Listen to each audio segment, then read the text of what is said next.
Hi viewers, welcome to our channel. ప్రస్తుతం మనతో పాటు దాము బాలాజీ గారు సీనియర్ జర్నలిస్ట్ ఉన్నారు. వారితో ఒకసారి మాట్లాడదాం. సార్ నమస్కారం. నమస్తే. సార్, పాస్టర్ ప్రవీణ్ పగడాల మృతికి సంబంధించి ఒకవైపు ఇన్వెస్టిగేషన్ జరుగుతుంది, మరోవైపు వాళ్ళ ఫ్యామిలీ కూడా ఇప్పుడు మాట్లాడడం మొదలుపెట్టింది. సార్, మొన్న వాళ్ళ వైఫ్ బయటకు వచ్చి మీడియా ముఖంగా మాట్లాడారు, ఒక వీడియో రిలీజ్ చేశారు. మళ్ళీ ఇవాళ వాళ్ళ బ్రదర్ కిరణ్ పగడాల కూడా మాట్లాడి ఒక వీడియో రిలీజ్ చేశారు. అటు పక్క మహాసేన రాజేష్ ప్రతిరోజు కూడా ఒక లైవ్ పెట్టేసి దీని మీద కంప్లీట్గా మాట్లాడుతున్నారు. అసలు ఏం చెప్తున్నారు, మరి వీళ్ళ చూసి ఏం అర్థం చేసుకోవచ్చు అంటారు? బేసిక్గా ప్రవీణ్ పగడాల మృతికి సంబంధించి ప్రధానంగా 2 వెర్షన్స్ ఉన్నాయి. ఒకటి యాక్సిడెంట్లో చనిపోయాడని, ఇంకొకటి యాక్సిడెంట్ కాదు హత్య అని. ఈ 2 వెర్షన్లకు సంబంధించి కూడా బలంగానే వాదనలు ఉన్నాయి. ఫస్ట్ అయితే బిగినింగ్ అయితే అందరూ అనుమానాలు వ్యక్తం చేశారు, ఇది హత్య ఉండొచ్చు అనేది ఎక్కువ మంది చెప్పారు. కానీ మెల్లమెల్లగా తెలుగుదేశం మీడియా యాక్టివేట్ అయింది. తెలుగుదేశం మీడియా యాక్టివేట్ అయ్యి ఇది హత్య కాదు, యాక్సిడెంటు, అది కూడా ఇతను తాగుతూ వెళ్ళాడు, అనేకసార్లు పడుతూ వెళ్ళాడు అనేది ఎస్టాబ్లిష్ చేయడం కోసం సీసీటీవీ ఫుటేజ్ని తెలుగుదేశం మీడియా వాళ్ళు బలంగా తీసుకొచ్చారు, ప్రచారం చేయడం మొదలుపెట్టారు. దీనికి కారణం ఏంటంటే, తెలుగుదేశం మీడియా ఎందుకు చేసిందంటే, వైసీపీ వెనకుండి క్రిస్టియన్ పాస్టర్ల దగ్గర కొంతమంది వైసీపీ సానుభూతి పరులైన హర్షకుమార్ కావచ్చు, జూపడి ప్రభాకర్ కావచ్చు, కేఏ పాల్ కావచ్చు, ఇలాంటి వాళ్ళ ద్వారా ఇది హత్య అనే ఒక బేస్లెస్ అలిగేషన్, హత్య అని చెప్పడానికి ఎటువంటి వాళ్ళకి రుజువులు లేకపోయినా వాళ్ళు ప్రచారం చేస్తున్నారు కాబట్టి దీన్ని మనం తిప్పికొట్టాలని తెలుగుదేశం మీడియా ఏం చేసిన రంగంలో దిగి వాళ్ళు మరి వాళ్ళకి పోలీసులు ఇచ్చారా, తెలుగుదేశం పార్టీనే ఆర్గనైజ్ చేసి ఈ వీడియోలని సంపాదించి వీళ్ళకి ఇచ్చారా తెలియదు మనకి. ఏదేమైనా తెలుగుదేశం మీడియాలో ప్రధానంగా తెలుగుదేశాన్ని సపోర్ట్ చేసే మీడియాలో ఇతను తాగుతున్న విజువల్స్, ఇతను యాక్సిడెంట్ 2-3 సార్లు యాక్సిడెంట్ చేసిన విజువల్స్ ఇవన్నీ బయటకు వచ్చాయి. దాని మీద ఇతను తాగుతూ జర్నీ చేశాడు, మధ్యలో 3 గంటలు నిద్రపోయాడు, ఇవన్నీ కూడా బిల్డప్ చేసింది ఎవరంటే తెలుగుదేశం మీడియా. గవర్నమెంట్ కానీ దీని మీద విచారణకు ఆదేశించిన సిట్ కానీ అఫిషియల్గా ఇప్పటి వరకు చేయలేదు. ఒక్కసారి మాత్రమే ఐజీ ప్రవీణ్ కుమార్ కావచ్చు, ఆ నరసింహకిషోర్ ఎస్పీ కావచ్చు, వీళ్ళు ప్రెస్ మీట్ పెట్టి వాళ్ళు చెప్పిన దాంట్లో తప్పేం లేదు. వాళ్ళు ఏంటంటే అప్పటి వరకు ఏమి విచారణ జరిగిందో దాన్ని ఆయన అశోక్ కుమార్ చెప్పాడు.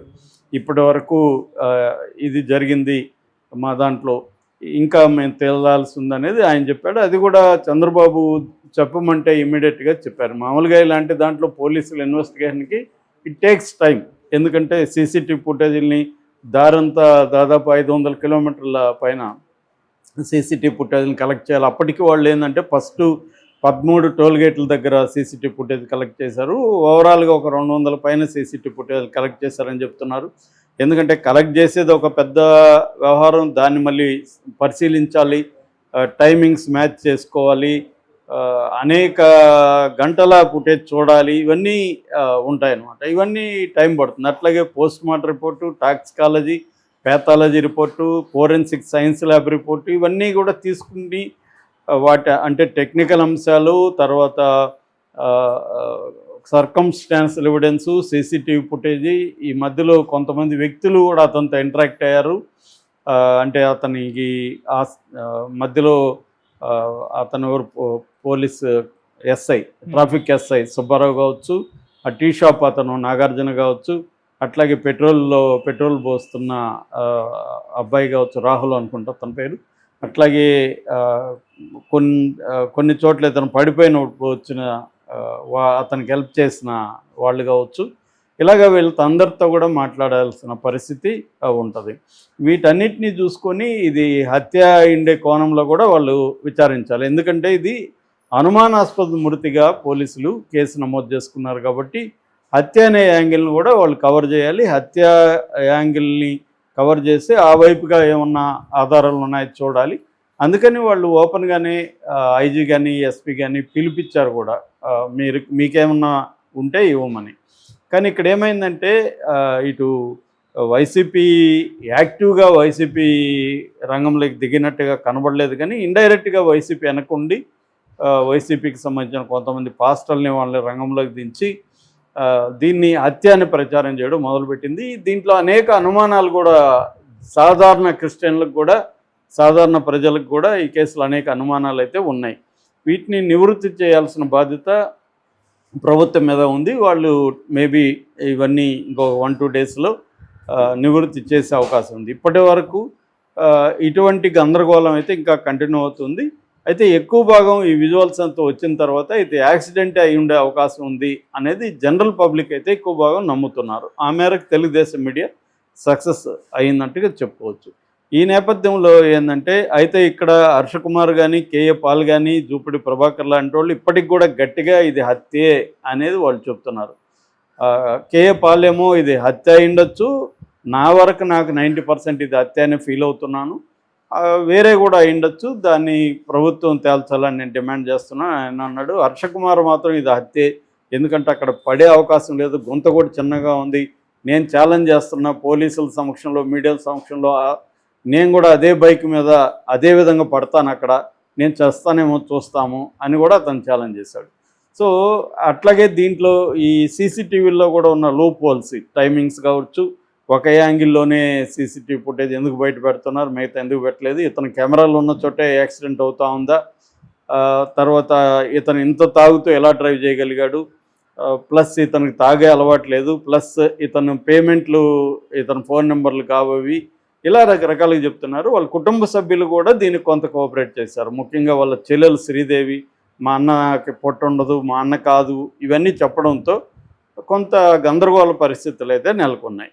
అయితే దీనివల్ల ఏమైందంటే విపరీతంగా మరోపక్క హిందూ ఫండమెంటలిస్టులు కొంతమంది ఇతని మీద ట్రోల్ చేయడం, ఇతను ఫుల్గా తాగి కొవ్వెక్కి తాగి పడిపోయాడు, చచ్చాడు అని దారుణమైన కామెంట్లు చేస్తూ పెట్టడం, దీనికి యాంటీగా రంగంలోకి పాస్టర్లు కావచ్చు, ఇతను మిత్రులు కావచ్చు, వీళ్ళు రంగంలో ఇది కౌంటర్లు చేయడం, ఇలాగ ఒక పెద్ద గందరగోళమైన ఇది నడిచింది.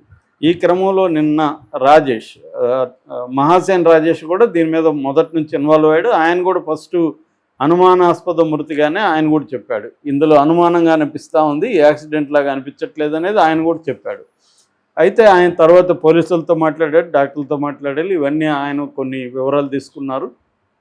దాని తర్వాత అతను ఏంటంటే ఇది క్లియర్గా యాక్సిడెంట్ అని తను నమ్ముతున్నట్టు నిన్న ప్రెస్ మీట్ పెట్టాడు, నిన్న కొన్ని ఛానల్స్తో కూడా మాట్లాడాడు. ఆయన చెప్తున్నది ఏంటంటే ఇది అనుమానాస్పద మృతి అని నమ్మచ్చు, నమ్మడంలో తప్పు లేదు, కావాలనే అనుమానాస్పద మృతి అని ప్రచారం చేస్తున్నారు, వాళ్ళ దగ్గర ఏమో ఆధారాలు లేదు, ఇది ప్రధానంగా 3 నాయకులు చేస్తున్నారు, ఒకరు హర్ష కుమార్ మాజీ MP, 2 Jupudi Prabhakar YCP, 3 KA Paul, అది కాకుండా ఇంకొక 10 మంది పాస్టర్ల వరకు కూడా వాళ్ళు నిజానికి ప్రజల్లో పట్టున్న పాస్టర్లు కాదు, వాళ్ళు ఏదో యూట్యూబ్ ఛానల్లో మాట్లాడే పాస్టర్లే, వాళ్ళు గందరగోళం క్రియేట్ చేస్తున్నారు. దీంతో కొంతమంది ఆయన భాషలో చెప్పాలంటే అభంశుభం తెలియని క్రిస్టియన్లు కొంతమంది నమ్మడం మొదలుపెట్టారు అనేది ఆయన ప్రధానంగా మాట్లాడాడు.